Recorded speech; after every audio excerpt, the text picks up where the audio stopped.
Hi hello brother, ఎలా ఉన్నారు అందరూ? మీలో ఎవరైనా గానీ కువైట్‌కి హౌస్ డ్రైవర్‌గా లేదంటే గన పని మనుషులుగా వచ్చేటటువంటి వాళ్ళు ఇక మీదట మీరు ఏమని మాత్రం జాగ్రత్తగాన తీసుకున్నట్లయితే గన పెట్టే బేడా సర్దుకొని మనం ఇండియాకైతే వెళ్ళిపోవాల్సయితే ఉంటుంది. అయితే మళ్ళీ ఇలా జరగకూడదు అంటే గన మీరు ఒక చిన్నపాటి పని అయితే చేయండి.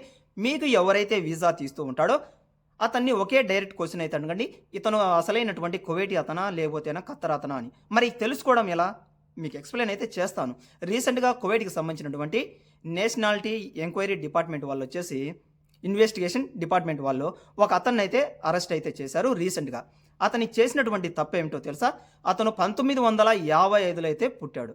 కానీ తన సర్టిఫికేట్ మాత్రం గవర్నమెంట్‌కి 1933లో పుట్టినట్లుగా గవర్నమెంట్‌కి అందించేసి కువైట్ యొక్క పౌరసత్వాన్ని అయితే పొందాడని చెప్పేసి తనని అరెస్ట్ అయితే చేశారు. దాదాపుగా 35 సంవత్సరాలు తేడా కలిగినటువంటి ఒక ఫేక్ సర్టిఫికేట్‌ని కువైట్ గవర్నమెంట్‌కి అయితే అందించి కువైట్ యొక్క పౌరసత్వాన్ని అయితే పొందాడు. చూడండి ఎంత తేడా అయితే ఉందో. అందుకనే తన మీద కేసు ఫైల్ చేసి దాదాపుగా తన కుటుంబంలో అంటే తనకు పుట్టినటువంటి కొడుకులు, అదేవిధంగా మనవళ్ళు ఇలా పూర్తిగా చూసినట్లయితే దాదాపుగా 75 మందికి పౌరసత్వాన్ని అంటే క్లోజ్ చేస్తున్నామని చెప్పేసి ఒక అనౌన్స్‌మెంట్ అయితే చేశారు. కేవలం ఇతను ఒక్కడే కాకుండా ఇక్కడ మరొక న్యూస్ కూడా చూడండి. దాదాపుగా 5,300 మందికి పైగా కువైట్ వారిని వచ్చేసి వారి యొక్క పౌరసత్వాన్ని కూడా పూర్తిగా పీకేస్తున్నామని చెప్పేసి మరొక అనౌన్స్‌మెంట్ కూడా చేశారు. ఫర్ ఎగ్జాంపుల్‌కి ఇద్దరు పని చేస్తూ ఉంటే గన 5,000 ఇంటూ 2 వేసుకోండి, దాదాపుగా 10,000. ఎవరైతే అక్కడ పని చేస్తున్నారో మన ఇండియన్స్ కావచ్చు, లేదంటే గన పక్క దేశాలకు చెందినటువంటి వాళ్ళు, డ్రైవర్స్‌గా పనిచేసేటటువంటి వాళ్ళు, అదేవిధంగా పని మనిషిగా పని చేసేటటువంటి వాళ్ళు, అంటే ఇండైరెక్ట్‌గా ఉపాధి పోయినట్లుగా అయిపోయింది ఇక్కడ. అందుకనే మీలో ఎవరైనా సరే కువైట్‌కి వీసా తీసినప్పుడు అతన్ని చాలా క్లియర్‌గా అయితే అడగండి. అతను కువైట్ అతనా కాదా అని. అందుకని చెప్పేసి మీకు ఒక 2 పేర్లు ఎగ్జాంపుల్‌గా అయితే చెప్తాను. అల్ యాఫీ, అదేవిధంగా ఆహ్, ఇంకొకటి వచ్చేసి అల్ ముతవ్వా. ఇటువంటి ఏవైతే పేర్లు ఉంటాయో వాళ్ళు వచ్చేసి అసలైనటువంటి కువైటీ వ్యక్తులు కాదు. అసలైనటువంటి ఖత్తర్‌కి సంబంధించినటువంటి వ్యక్తులు కాదు. వాళ్ళకి కేవలం జెన్సీ మాత్రమే వచ్చి ఉంటుంది ఇక్కడ.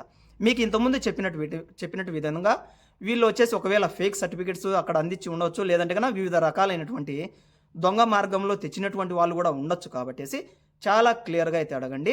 ఒకసారి ఈ పిక్చర్ కూడా చూడండి. రీసెంట్‌గా మీలో ఎవరైనా గానీ సెకండ్ హ్యాండ్ టైర్స్ కొని మీ కార్లకి ఉపయోగించేటప్పుడు కాస్త జాగ్రత్త అయితే తీసుకోండి బ్రదర్.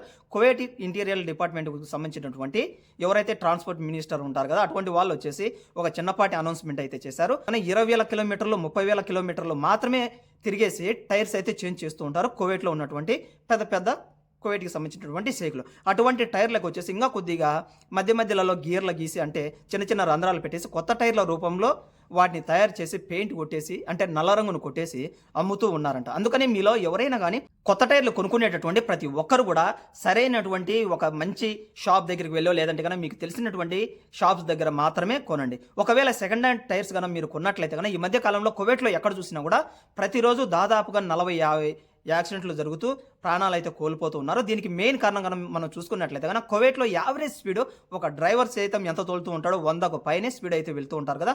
అటువంటి క్రమంలో మనం సెకండ్ హ్యాండ్ టైర్స్ కొన్నప్పుడు వాటికి సరైనటువంటి గ్రిప్ లేకపోవడం, లేదంటే చిన్న చిన్న స్క్రాచెస్ మూలంగా యాక్సిడెంట్లు కూడా జరుగుతూ ఉంటాయని చెప్పేసి ఇప్పుడు పూర్తిగా ఫోకస్ అయితే టైర్ల మీద కూడా చేస్తూ ఉన్నామని చెప్పేసి కువైట్‌కి సంబంధించినటువంటి ఇంటీరియర్ డిపార్ట్మెంట్ వాళ్ళైతే ఒక అనౌన్స్‌మెంట్ అయితే చేశారు. అందుకనే సెకండ్ హ్యాండ్ టైర్స్ కొంటూ ఉన్నా, లేదంటే కొత్త టైర్స్ కొంటూ ఉన్నా కూడా కాస్త జాగ్రత్తగా అయితే ఉండండి బ్రదర్. నెక్స్ట్ వీడియోలో మళ్ళీ కలుసుకుందాం. Have a nice day.